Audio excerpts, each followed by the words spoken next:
السلام عليكم ورحمة الله تعالى وبركاته. halkani waa Bulsho Media. waxaan doonaynaa haddaan nahay bahda Bulsho Media arrintii ka soo baxday qaramada midoobay gaar ahaan warbixintii ka soo baxday laanta amniga u qaabilsan dunida ee loo yaqaano Security Council-ka ama majliska u qaabilsan ama laanta u qaabilsan dhinaca ammaanka. warbixin dheer oo ay soo saartay qaramada midoobay ayaa waxa ay hadalkooda ku bilaabeen sidan soo socota. qaramada midoobay waxa ay adkeynayaan mowqifkooda ku aadan ixtiraamida midnimada iyo madaxbannaanida dhuleed iyo siyaasadeed ee Soomaaliya. hadalkani waxa uu ku socday madaxbannaanida iyo dalka iyo bulshada ku dhaqan Jamhuuriyadda Somaliland. haddaba haddii aynu eegno markii aan dhan walba ka istaagnay waxaa noo soo baxday in hadalladaasi ama qaybtaasi qoraalka ee ku wajahan dalka Jamhuuriyadda Somaliland run ahaantii in aanu qusayn oo ay ahayd in ummaddu ay ereyahaan iyo erey bixinta loo isticmaalayba ay yihiin mid gaf weyn ku ah dadkan iyo dalkan ku dhaqan Jamhuuriyadda Somaliland. haddaba haddaynu isdul taagno ereyada ku xardhan sadarrada iyo ugu horreeyay ee warbixintii ay soo saartay ama warbixintu ay xambaarsanayd ee khuseynayay bulshada ku dhaqan dalka Jamhuuriyadda Somaliland. waxa aynu ka soo xulanaynaa 3 qodob ee ugu muhiimsan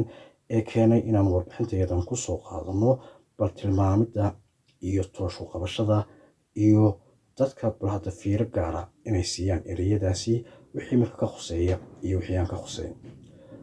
waxaanu soo qaadanaynaa haddii ay tahay midnimo. qodobkaasi haddii aynu isku taagno oo labada qodob ee kalena iyana aynu gaar soo qaadano bal waxaanu isdul taagaynaa qodobka ugu horreeya ee ay ku soo qaateen midnimada. jawaabta muwaadinka ku dhaqan dalka Jamhuuriyadda Somaliland waa maya. ma jirto wax midnimo ah oo ka dhexeeya dalka Jamhuuriyadda Somaliland iyo dalka Soomaaliya. halkaasi waa gif ballaaran oo muuqda oo ay u badheedhay qaybta ammaanka u qaabilsan ama laanta ammaanka u qaabilsan Jamciyadda Quruumaha ka dhaxaysa. aynu kala qaadna haddaba midnimadii ayaynu isdul taagaynaa inagoo markaasi qeexaynaa sida ay midnimada u haystaan iyo sida ay bulshadani midnimadaasi uga baxday ee ay tahay mid dalkoodii iyo dadkoodiiba u taagan. midnimada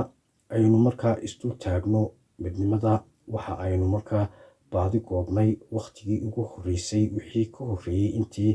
aan dalka Jamhuuriyadda Somaliland aanu xorriyadiisa ka qaadan dalkii Ingiriiska ee markaasi maxmiyadda uu ahaa. waxaanu qaadanay xorriyadda ama Jamhuuriyadda Somaliland waxay xorriyaddeeda qaadatay 1926 Juun. qaybtaasi waa baada taad markaynu soo qaadano ama siida eeda waxaynu ku soo qaadanay baadid koobka biidna waxaynu ku soo qaadanay xorriyadda 60kii siidana waxaynu ku qaadanaynaa waxaynu noqonay Jamhuuriyadda Somaliland oo markii hore ahayd maxmiyaddii Ingiriiska ama Somaliland Protectorate. qaybta labaad waxa aynu baadi goobnay intaynaan u gelin bal 3 qodob ee qaramada midoobay laanta amnigu ay isticmaashay bal hadda geedi socodka aynu u galnay guud ahaan waxa iyagu markaasi soo qaateen. qodobka labaad waxa aynu markaa baadi goobnay midnimo Soomaaliyeed oo 4 cisho ka bacdi aynu ka bilownay marka la soo qaadanayo oo waxaynu isugu tagnay dalkii labaad ee Soomaaliyeed ee xorriyadda qaatay 1 July waa dalka Soomaaliya. qodobka afraad waxa aynu ku soo qaadanaynaa waxaynu baadi goob ugu jirnay 3dii Soomaaliyeed ee maqnaa sida Soomaalida Itoobiya Soomaalidii ku dhaqnayd Djibouti Soomaalidii ku dhaqnayd waqooyiga Kenya ee la oran jiray NFD. haddaba haddii aynu isku dul taagno guud ahaan qodobka afraad haddaan soo koobo arrimihii iyo hamigaasi muu guuleysan oo may noqon mid lagu guuleysto 5tii Soomaaliyeed ee ka amba qaadmay dhimbiishii ay hursay dadkii ku dhaqnaa ee halganka ugu jiray sidii ay Soomaali u heli lahaayeen.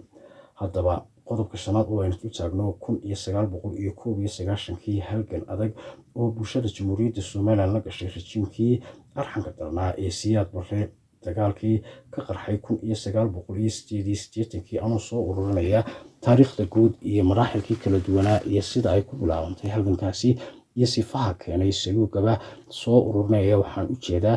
in mar labaad ay haddana dhalatay dib u curashada jamhuuriyadda Soomaaliland laguna dhawaaqay 1991 madax bannaanida jamhuuriyadda Soomaaliland oo ay u dhameystiran yihiin dhul ahaan iyo dad ahaanba in gobolkaasi Togdheer magaalo madaxdiisa Burco rabitaanka shacbigu ay mar labaad kula soo noqonayaan xurriyadoodii 60kii ay markaasi lumiyeen ama ay u doonayeen fursadda Soomaali afarteeda kale in ay noqdeen tuhungooday oo ay noqotay inay mar labaad kaga dhawaaqaan magaaladaasi Burco iyagoo isu dhan dhammaan shucuubta kala duwan ee ku dhaqan dalkan jamhuuriyadda Soomaaliland. Marka haddaba gefka qaramada midoobay ay galeen ama ay ka gashay bulshada jamhuuriyadda Soomaaliland waana waajib ina saaran in aynu markaa ka dhiidhino haddii ay tahay xukuumad ahaan iyo haddii ay tahay bulshadeenaba. Qodobka 6aad ee aynu soo qaadanaysna waxa weeyaan madax bannaanida dhuleed. taasina waa gefka labaad ee ay ku kacday qaramada midoobay laanteeda amniga warbixintii ay ka soo saartay ee ku wajahnayd dhinaca Soomaaliland oo ay qaadatay oo ah madax bannaanida dhuleed. qodobkaasi waxa ay ku gaftay madax bannaanida dhuleed ee qarannimada iyo sharafta iyo karaamada dalka iyo dadkan rabitaankooda ay ku dhisteen waxa loo yaqaano jamhuuriyadda Soomaaliland laga soo bilaabo 1991 iyadoo madaxweynayaashii kala dambeeyay ee dalka talada u soo qabtay ugu horeeyay Cabdiraxmaan Axmed Cali mujaahidka Allah ha u naxariistee waxa ku xigay cigaal isna Ilaahay ha u naxariistee waxa ku xigay isna mujaahid Siiraanyo waxa ugu dambeeyay isna waxa ku xigay Daahir Riyaale Kaahin waxa ku xigay Siiraanyo waxa ugu dambeeyay madaxweynaha hadda talada haya. haddaba dalkan wuxuu leeyahay dastuur dhammaantii loo codeeyay oo ay u codeeyeen bulshada ku dhaqan dalkan jamhuuriyadda Soomaaliland isu dhimadiisa dhuleed iyo xurriyadiisa mar labaad dib u curshadeeda oo noqonaya 2001 in loo codeeyo 7% loogu codeeyo in jamhuuriyaddan ay noqoto qaran ka mid ah qaramada dunida oo ay noqoto in bulshadeedu ay ku baadi doonto sidii ay uga mid noqonayaan qaramada adduunyada. qodobka 3aad ee ay soo qaadatay qaramada midoobay laanteeda amnigu waxa weeyaan iyaguna qodobka dhinaca siyaasadeed.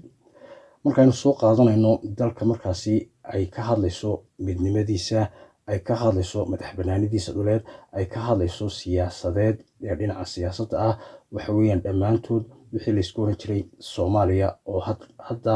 ay madax u tahay dowladda federaalka taa oo ku wajahan dhinaca siyaasadda. haddaba siyaasadda ka jirta jamhuuriyadda Soomaaliland waa mid furfuran oo run ahaantii geeska Afrika oo dhan ka shaac qaaday kadib markii uu madaxweynihii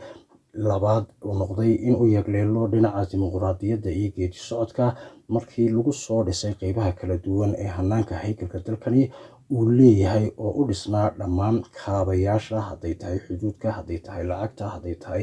ciidanka iyo guud ahaan wasaaradaha adeegyada kala duwan ee dowladnimo ay ka muuqato ilaa iyo qaybaha sii raaca ee kasii hooseeya ee dhinaca deegaanada oo iyaguna noqonaya dowladaha hoose iyo dhismahooda iyo qaabkii markaasi goboleed ee markaa ugu abiyey ama uu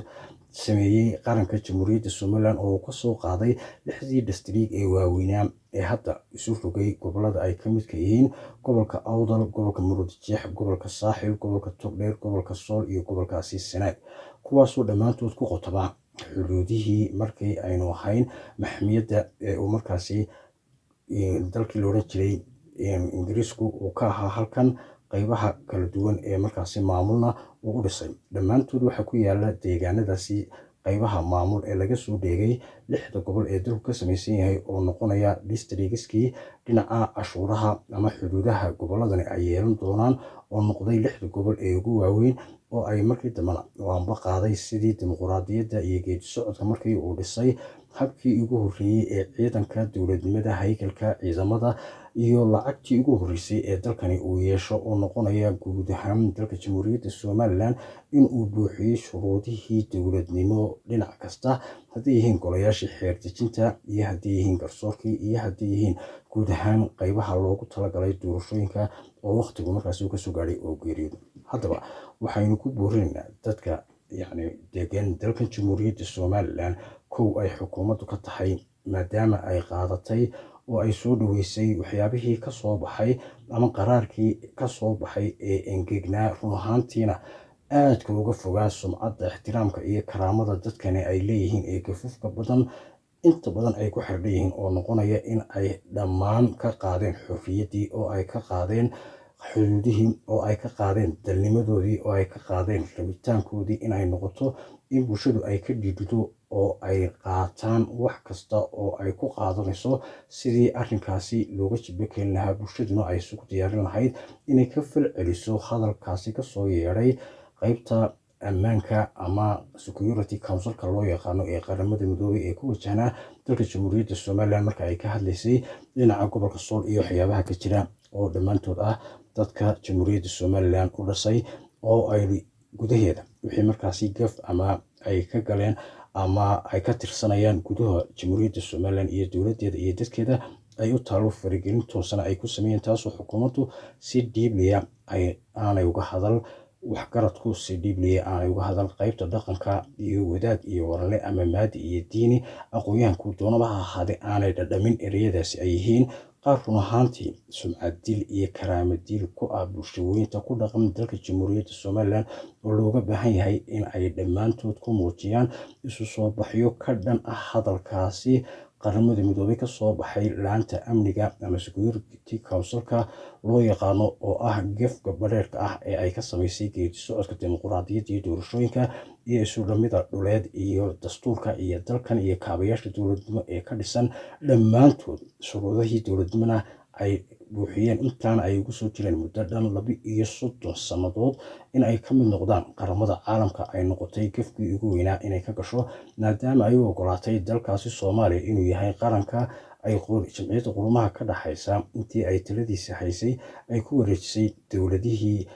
kala dambeeyay ee kala ahaa kuwii xasan sheekh iyo tii lagu soo dhisay